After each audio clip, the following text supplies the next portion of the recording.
দিনব্যাপী চলছে average international স্কুলের উইন্টার ফেস্টিভ্যাল ২০২৫। সকালে রাজধানীর লালমাটিয়া হাউজিং সোসাইটি স্কুলে অনুষ্ঠিত আয়োজনে উপস্থিত ছিলেন এভারেজ ইন্টারন্যাশনাল স্কুলের প্রতিষ্ঠাতা চেয়ারম্যান এবং পরিচালনা পর্ষদের সভাপতি খান মোহাম্মদ আখতারুজ্জামান আখতার। তিনি জানান, প্রতিবারের মতো এবার শিশুদের নিয়ে পিঠা মেলা আয়োজন করা হয়েছে। ৭৬টির বেশি স্টল রয়েছে এখানে বিক্রি হচ্ছে প্যানকেক, পুডিং, দই বড়া, চালের রুটি, দই পিঠা, সেমাই পিঠা, ভাপা পিঠা, চিতই পিঠা, আচার সহ নানা পিঠাপুলি। এভারেজ ইন্টারন্যাশনাল স্কুল প্রতি বছরের নাই এবারও এই পিঠা উৎসব উদযাপন করছে। পিঠা উৎসব এটা বাংলাদেশের কৃষ্টি কালচারের একটা অংশ এবং এই যে আমাদের এখানে যে পিঠা উৎসব যেটা হচ্ছে, এটা আমাদের এখানে যারা স্কুলে বাচ্চারা পড়ে তারাই এই স্টলগুলো দিয়েছে এবং ক্রেতা আমাদের অভিভাবক মণ্ডলী। এবং আমরা প্রতি বছরের ন্যায় যে পিঠা উৎসব করছি এবারও করছি এবং ইনশাল্লাহ আগামীতেও আমাদের এই পিঠা উৎসব আরও সুন্দরভাবে করার আমরা ব্যক্ত প্রদান করছি এবং বাচ্চারা এই পিঠা উৎসবকে তাদের একটা শিক্ষার একটা অঙ্গ হিসেবে মনে করে, কারণ শিক্ষার পাশাপাশি বিনোদনের অবশ্যই প্রয়োজন। সেই চিন্তাভাবনা করেই আমরা এই পিঠা উৎসব উদযাপন করছি।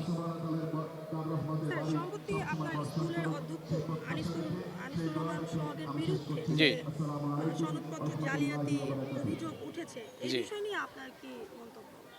এটা বাংলাদেশের একটি বৃহত্তম গণমাধ্যমে এটা প্রকাশিত হওয়ার পরে বাংলাদেশ শিক্ষা বোর্ড, ঢাকা শিক্ষা বোর্ড তাদের নজরে আনেন এবং শিক্ষা বোর্ড থেকে যেহেতু তার সার্টিফিকেট জাল বললে প্রমাণিত হওয়ার জন্য তারা ইউজিসিএস মানে বিশ্ববিদ্যালয় মঞ্জুরি কমিশনে তারা লিখিত অভিযোগ করেন।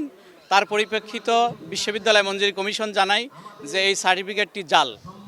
পরবর্তীতে শিক্ষা বোর্ড, যেহেতু আমি এই স্কুলের প্রতিষ্ঠাতা চেয়ারম্যান, সেই হিসেবে আমার কাছে তারা নির্দেশনা দেয় যে আপনি এটা যে কোনোভাবে আপনি জরুরি ব্যবস্থা গ্রহণ করেন। সেই পরিপ্রেক্ষিতেই এই প্রিন্সিপালের বিরুদ্ধে আমরা একটি তদন্ত কমিটি গঠন করি এবং তদন্ত কমিটি গঠন না হওয়া পর্যন্ত আমরা তাকে সাময়িক অব্যাহতি প্রদান করি এবং আমরা ঢাকা শিক্ষা বোর্ডকেও এই বিষয়টি আমরা অবগত করেছি। এটা এখন তদন্তাধীন এবং আইনগতভাবে এটা মোকাবেলা করা হচ্ছে এবং এটার ব্যাপারে অলরেডি আমরা যে সমস্ত পদক্ষেপ গ্রহণ করেছি আমরা শিক্ষা বোর্ড এবং শিক্ষা মন্ত্রণালয়কে অবগত করেছি। দেখেন, উনি আমাদের একজন গেস্ট টিচার। হ্যাঁ, এখন গেস্ট টিচার হিসেবে উনি আমাদের সাথে কাজ করছে 2018 সাল থেকে। তারপরে উনি একটা বিতর্কিত বক্তব্যের কারণে উনি কারাবরণ করেন। তারপরে এই স্বৈরাচার সরকার পতনের পরে উনি আবার এখানে আমাদের শিক্ষক হিসেবে আসছেন, কিন্তু আপনারা জানেন যে ওনার বয়স হয়ে গেছেন। উনি অনেক সময় কি বলে নিজেও জানে না, কারণ আমি তো চাইলে আমি এটিএন বাংলার মালিক হতে পারবো না, আমার ডকুমেন্টারি দরকার আছে। তো সেই ক্ষেত্রে একজন মুখে কি বলল সেটা আসলে কোনো আসে যায় না। আর একটা বিষয় হলো যে উনি একজন মুরব্বী মানুষ বয়স হলে অনেক কথাবার্তা বলে যার কোনো আসলে ভিত্তি নাই।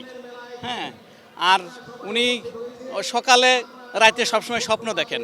এখন হয়তো মালিক হওয়ার স্বপ্ন দেখতেছেন, তো এটা আসলে কতটুকু বাস্তবায়ন হবে এটা ডকুমেন্টারি বলবে আর কি। এভারেজ ইন্টারন্যাশনাল স্কুল আমরা খুব শীঘ্রই দেখবেন এখন যে অবস্থা চলছে, আগামীতে এই অবস্থার আশা করতেছি অনেক উচ্চ শিখরে পৌঁছে যাবে এবং আমরা বাংলাদেশের সর্বোচ্চ মানে ইংলিশ মিডিয়ামে যে সমস্ত শিক্ষকরা প্রিন্সিপালের দায়িত্ব গ্রহণ করেছেন, আমরা অচিরেই এমন একজন প্রিন্সিপাল আমরা নিয়োগ দিতে যাচ্ছি যিনি আমাদের এই শিক্ষা প্রতিষ্ঠানটাকে একটা উচ্চ শিখরে পৌঁছে যাবে এবং এই এভারেজ ইন্টারন্যাশনাল স্কুলকে উন্নত শিখরে পৌঁছানোর জন্য আমার শেষ রক্তবিন্দু দিয়েই আমি এটা উন্নত শিখরে ইনশাল্লাহ নিয়ে যাব। যেহেতু এটাই আমি মালিক, আমি প্রতিষ্ঠাতা, ফাউন্ডার, চেয়ারম্যান এবং যারা ভবিষ্যতে আমি তাদেরকে ধরে নিয়ে আসছিলাম, এখন কিছু উদ্বস্ত আছে, তারা অনেক কিছু করতে চায়।